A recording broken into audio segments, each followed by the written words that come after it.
Hello everyone, this video will cover Module 4. So Module 4 is the module where you will finish and submit your first major writing assignment, which is that illustration paragraph. So in the previous module, you did a brainstorm and writing plan for this paragraph. So you went through a free writing process and then you decided on your topic and you wrote out some information about your topic.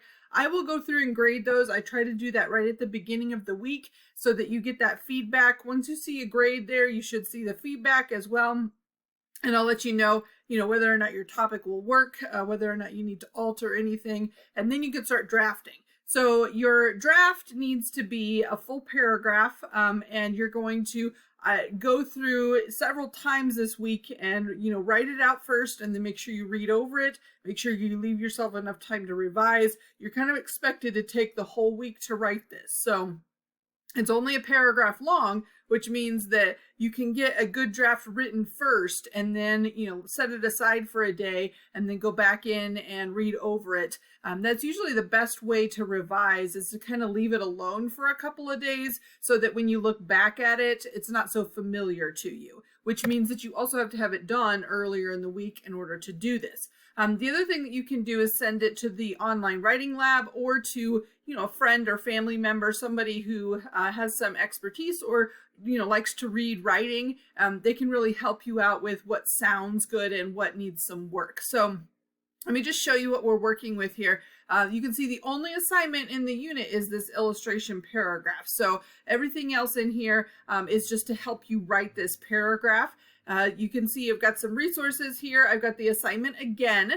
The assignment is going to help you, look at, these are the criteria that you are going to be graded on. So if you don't meet this minimum criteria here, that means you're not going to get a very good grade, or you may not get a passing grade. So this is what if you want, a passing grade on your essay, you have to meet all of these requirements. So lengthwise, count your sentences. Make sure that you have it just in one single paragraph. We're not making multiple paragraphs here, and this is not a full-length essay. So make sure that you have just one single solid paragraph. Make sure that you do your first sentence is from that list in the textbook on page 84. And then I also have them written out in a Word document if you're having trouble. Sometimes that Cengage book doesn't like to load up real fast. So I've got the topic sentences there, and it has to be the first sentence of the paragraph. And then make sure that your examples following that, at least 2 examples, since this is an illustration paragraph, illustration is providing examples, at least 2 examples, and you're transitioning between each one. I would recommend transitions like the first example and the second example and that kind of thing, that are based on your experiences. You're not using sources or anything like that. Make sure you do a good proofread and that you're using MLA style to format the page. So this means that when you pull up your Word document, you're using MLA, set the margins to 1 inch, set the spacing to double, that kind of thing, so that you have it, everybody's kind of standardized. When I read them, it makes it so much easier. So this is more on the MLA, just going through, each part of the criteria to format with MLA. And then I also have some information on using the Allen Online Writing Lab, a video here showing you how to submit. I'll show you real fast what it looks like. So when you log in, so you're going to use this BrainFuse on the side, BrainFuse Online Tutoring. When you click on that, this page will pull up. So this is BrainFuse is kind of the service that we use. And here it says Writing Lab Submit Paper. So when you go to submit paper, then you get to choose what kind of writing you're submitting. It kind of helps them to figure out what's going on. I don't see an illustration option. It's also called exemplification. So I would just put it as a paragraph. That might be the easiest. And then which course and instructor, and then you can just copy and paste that assignment description, how long it needs to be. And then if there's any area that you're struggling with, you can select one of those, and then make sure that you acknowledge it's your work, attach your document, and then submit down there at the bottom.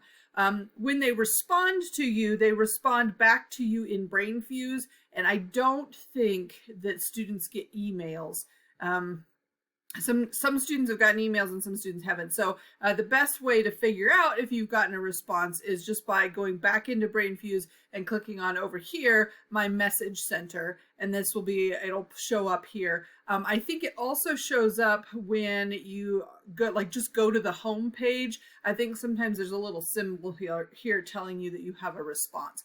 Now, because there are physical people, you know, actual people responding to these, they do have a 48-hour turnaround time, and there it's 48 business hours. So that means since this is due on Sunday night, you would have to send a draft in by Wednesday so that they would have Thursday and Friday to respond to you. If you send it in after Wednesday, there's a chance that they won't have enough time to respond to you before the weekend.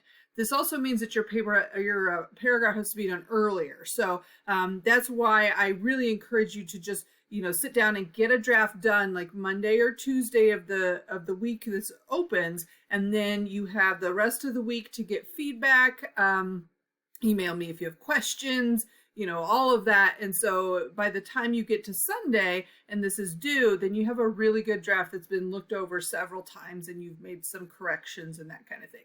So this is the turn-in submission spot. I've got lots of stuff in here for you, but not the requirements for the essay. So make sure that you review the paragraph assignment and the example down here so you see what it looks like and what it's supposed to look like before you submit. Some students never look at that. They always, they come here and then they just, you know, write whatever and then they submit it here. Make sure that you look at my feedback from the paragraph brainstorm and writing plan.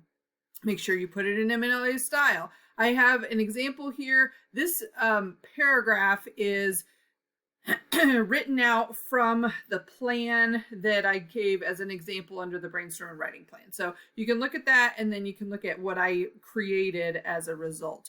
And then underneath is the rubric that I'm going to use. So this rubric is going to help me grade. And the idea is that if you are scoring within the excellent proficient category, that means that you're going to get an A and the B, A or B, not and, on your assignment. And then the competent to novice is like C's and D's, or F's. If you don't have something. And so each of these categories, you know, you have the topic sentence, and concluding sentence, your content is good, you know, organization, all of that kind of thing. So I tell students, you know, look over your draft, read through your paragraph, and then make sure that you feel like it matches one of the descriptions right here. That way you have a little bit more confident in, did you actually meet the criteria? Are you going to get a passing grade on this? That kind of thing. The other thing you can do is obviously send me a copy of your paragraph. I'm more than happy to look over it. Just please send it to me before, you know, Sunday night, because I definitely am not checking my email Sunday night. So if you have any questions, send me an email. Otherwise, have a great week.